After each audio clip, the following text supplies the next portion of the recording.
నమస్తే. Welcome to మన AP. AP రాజకీయాల్లో రోజు రోజుకి సంచలనాలు కనపడుతున్నాయి. ఎందుకంటే కొంతమంది పార్టీ మారే ఆలోచనలో ఉన్నట్టుగా తెలుస్తుంది. వైసీపీ నాయకులు కూడా కొంతమంది పార్టీ మారుతారనే కొన్ని వార్తలైతే రావడం జరిగింది.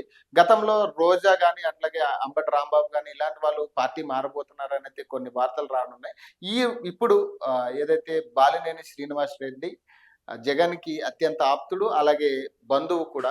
మరి అతను కూడా పార్టీ మారే ఉద్దేశంలో ఉన్నాడనేది తెలుస్తుంది. ప్రధానంగా ఈ బాలినేని శ్రీనివాస్ ఎవరు అనేది మనం మాట్లాడుకుంటే, మొన్న ఏదైతే ఎలక్షన్స్ అయిన తర్వాత ఈవీఎం ట్యాంపరింగ్ జరిగింది అని కోర్టుకెక్కిన మనిషి ఈ బాలినేని శ్రీనివాస్ రెడ్డి. సో, కోర్టుకెక్కి పోరాడుతున్నాడు. ఇప్పటికి కూడా మొన్న కూడా ఏదో రీవెరిఫికేషన్ అని చెప్పేసి ఓట్లు రీవెరిఫికేషన్ చేయాలని చెప్పి ఆయన నియోజకవర్గమైన ఒంగోలులోనే దగ్గరగా 5 కేంద్రాల్లో ఈ ఈవీఎం ట్యాంపరింగ్ జరిగిందని చెప్పి ఆయన కోర్టుకి ఫిర్యాదు చేయడం జరిగింది. మరి సుప్రీంకోర్టు ఒక తీర్పు ఇచ్చినట్టయితే ఇక్కడ రీవెరిఫికేషన్కి వచ్చిన అధికారులు ఒక తీరుగా వ్యవహరిస్తున్నారని చెప్పి ఆయన కోర్టుకి ఫిర్యాదు చేయడం జరిగింది. దాని మీద కూడా ఒక తీర్పు రాబోతుంది. మరి దీనికి సంబంధించి ఈ మధ్యలో అంటే ఒక పక్క ఈ ఈవీఎంల ట్యాంపరింగ్ మీద అతను పోరాడుతూ, ఇంకో పక్క జనసేన నాయకులతో గాని, అలాగే టీడీపీ నాయకులతో కొంత రహస్య సమావేశాలు జరుగుతున్నాయని ఈ ఈ టాక్ అయితే ప్రకాశంలో గట్టిగా వినపడుతుంది. మరి దీనికి సంబంధించి మరి బాలినేని శ్రీనివాస్ రెడ్డి పార్టీ మారబోతున్నారు. కీలక పదవి ఆయనకి రాబోతుందనేది కొంత చర్చనీయాంశం అవుతుంది. గతంలో కూడా బాలినేని శ్రీనివాస్ అత్యంత ఆప్తుడన్న విషయం కూడా మనందరికీ తెలిసిందే జగన్మోహన్ రెడ్డికి. ఇప్పుడు ఈ ఏదైతే కేసులు గాని ఈయన ఏదైతే ఆహ్, పోరాడుతున్నాడో ఈవీఎం ట్యాంపరింగ్‌కి సంబంధించి కొంత వైసీపీకి కొంత బూస్ట్ అయితే రావడం జరిగింది. మరి ఈ క్రమంలో మరి ఇప్పుడు ఈయన పార్టీ నుంచి బయటకొస్తారనే చర్చ అయితే గట్టిగా వినపడుతుంది. అలాగే రోజా గాని, అంబటి రాంబాబు గారు గాని కొంత సైలెంట్ అయిన పరిస్థితి. మరి ఈ పరిణామాలన్నీ చూస్తుంటే పార్టీ మారడం అనేది నిజమే అన్న ఒక క్వెషన్ అయితే ప్రజల్లో రావడం జరుగుతుంది. నాకు తెలిసి మారే ఛాన్స్ ఉందనేది కూడా చాలామంది చెప్తున్న పరిస్థితి. అసలు ప్రధానంగా వైసీపీ నాయకులు దీని మీద ఏమంటారు? ఏం చెప్తారు? అంటే ఒకవేళ పార్టీ మారితే ఎలాంటి పరిణామాలుంటాయి? అలాగే జనసేనలో జాయిన్ అయితే నిజంగా కీలక పదవులు వస్తాయా ఈయనకి బాలినేని శ్రీనివాస్ రెడ్డికి? ఇవన్నీ కూడా తెలుసుకుందాం. వైసీపీ నాయకుడు సాగర్ గారితో మాట్లాడే ప్రయత్నం చేద్దాం. సార్, ఏం లేదు. ఇప్పుడు బాలినేని శ్రీనివాస్ రెడ్డి గారు పార్టీ మారబోతున్నారని ఒక టాక్ వచ్చింది. ఏం చెప్తారు దీని మీద మీరు?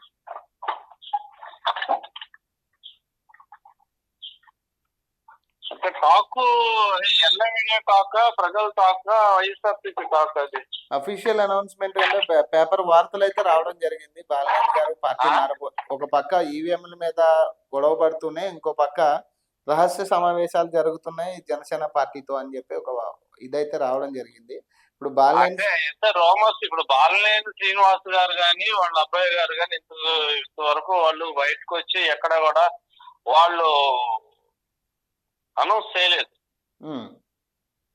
వాళ్ళు కేవలం కాన్సన్ట్రేషన్ అంతా కూడా ఈవీఎంల మీదే చేశారు. మొన్న కోర్టులో ఏం జరిగింది అనేది అంత విషయం మీకు తెలిసిందే. కాబట్టి ఒకవేళ ఆయన పార్టీ మారాలనుకున్నా కూడా ఇప్పుడు ఈవీఎంల మీద యుద్ధం చేయడం దేనికి? నిజంగా కూడా పార్టీ మారాలనుకున్నప్పుడు ఈవీఎంల మీద యుద్ధం చేయడు కదా, డ్రాప్ అయిపోయేవాళ్ళు కదా. కానీ ఒక పక్క ఈవీఎంల మీద యుద్ధం చేస్తూనే ఇంకో పక్క చర్చలు జరుగుతున్నాయి. ఖచ్చితంగా ఈయన జనసేన పార్టీలోకి మారుతారు అనేది ఒక చర్చ ఉంది. అలాగే గతంలో కూడా రోజా గారు ఎలక్షన్ తర్వాత కూడా రోజా గారు కూడా మారబోతున్నారని కొన్ని వార్తలు రావడం జరిగింది గతంలో కూడా. మరి ఎట్లా చూడాలి దీన్ని? ఈ వార్తను ఎట్లా చూస్తారు? ఇవన్నీ రాజకీయాల్లో ఇప్పుడు ఆ పార్టీ వాళ్ళు ఈ పార్టీలు ఎక్కడో ఒక కార్యక్రమం దగ్గర కలవక తప్పదు. రాజకీయాల్లోనూ ఒక పెళ్లి దగ్గర ఎక్కడో ఒకడో కొన్ని కార్యక్రమంలో కలవక తప్పదు. కలిసినప్పుడు స్నేహభావాన్ని హెచ్చరించుకునే వాళ్ళు ఉంటారు, రాజకీయంగా కూడా మాట్లాడుకునే వాళ్ళు ఉంటారు. అలాంటివి ఏమైనా జరిగినప్పుడు దాన్ని రాజకీయ చర్చలుగా ముడేసుకొని ఏదో జరిగిపోతుందని మైండ్ గా మారుతున్నారు. మీడియా అంతా వాళ్ళ చేతిలో ఉంది కాబట్టి, ఎల్లో మీడియా వాళ్ళ చేతిలో ఉంది కాబట్టి, అనుకూల పరిస్థితులు ఉన్నాయి కాబట్టి దాన్ని ఒకవేళ బాలినేని శ్రీనివాస్ గారి అంత పెద్ద లీడరే ఇలా మారిపోతున్నాడు అన్నప్పుడు కింద స్థాయి నాయకులు కానీ, ఇంకా రాష్ట్రంలో కొద్దిగా కింద స్థాయి నాయకులు కూడా బలహీనపడిచేదానికి ఇది ఒక ఎత్తుగడ, టీడీపీ ఎత్తుగడ. అందుకని టీడీపీ అని కాకుండా వాళ్ళు జనసేన పక్కన చూపిస్తున్నారు. ఇప్పుడు జనసేన వాళ్ళైనా కూడా ఇప్పుడు పవన్ కళ్యాణ్ గారు ఎక్కడైనా చెప్పారా? ఉమ్. లేదు లేదు. నాదెండ్ల మనోహర్ గాని వాళ్ళ కార్యదర్శులు గాని వాళ్ళ అధికార ప్రతినిధులు గాని వాళ్ళ రాష్ట్ర కార్యదర్శులు గాని ఎక్కడన్నా చెప్పారా? ఇప్పుడు దీనికి మీద ఎవరు అనౌన్స్ చేయరు కదండి. ఏదైనా సడన్ గానే కదా జరిగేది.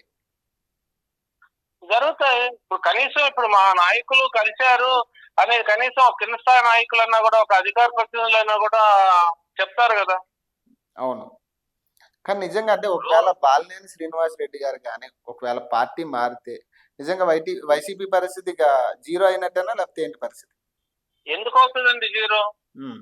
ఇప్పుడు మీకు గత చరిత్ర ఒకసారి మేము పునరావిస్తాం. ఉమ్.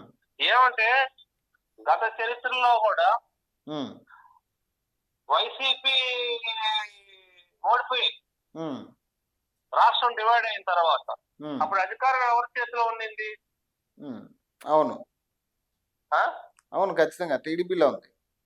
ఉండింది. పార్టీ నష్టపోలేదు, పార్టీ ఏం భూస్థాపితం కాలేదు కదా. రైట్. అంటే ఇప్పుడు కాంగ్రెస్ పార్టీ నుంచి ఎప్పుడైతే జగన్ గారు బయటకు వచ్చి వైఎస్ఆర్సీపీ పార్టీ పెట్టిన తర్వాత నుంచి కూడా ఈయన ఆయనతో ఉన్న పరిస్థితి కనపడుతుంది మనకి. కాంగ్రెస్ నుంచి కూడా ఈయన ఫాలోవర్ గా ఆయన ఉన్నట్టుగా కనపడుతుంది బాలినేని శ్రీనివాస్ రెడ్డి గారు. ఉందండి.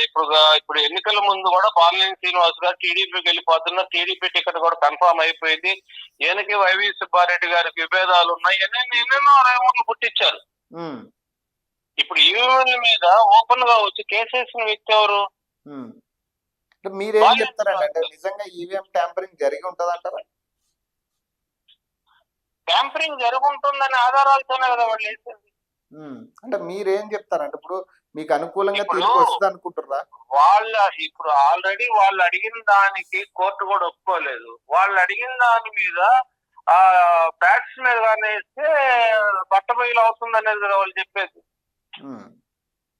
ఇప్పుడు దానికి కోర్టు పర్మిషన్ ఇవ్వలేదు, ఎన్నికల కమిషన్ కూడా ఒప్పుకోలేదు. కాబట్టి నిజాన్ని వీళ్ళు తేల్చలేరు. ఏదైనా కూడా సెంట్రల్ గవర్నమెంట్ ఎలక్షన్ కమిటీ దీన్ని ప్రజలకి న్యాయం తెలియాలా అనేది ముందుకొచ్చి ఎలక్షన్ కమిషన్ స్వచ్ఛందంగా ముందుకు వస్తే తప్పితే ఈ ఇంత నగ్న సత్యం బయటకి ఎక్కడ వస్తుంది? రాదు కదా. Right sir, right. Thank you. ఏదైనా కూడా వాళ్ళు తేల్చగలగాలి. రైట్ సార్, వాళ్ళు చెప్పగలగాల, వాళ్ళు చూపించగలగాలి ఏదైనా. Right sir, thank you sir, thank you. Okay, welcome.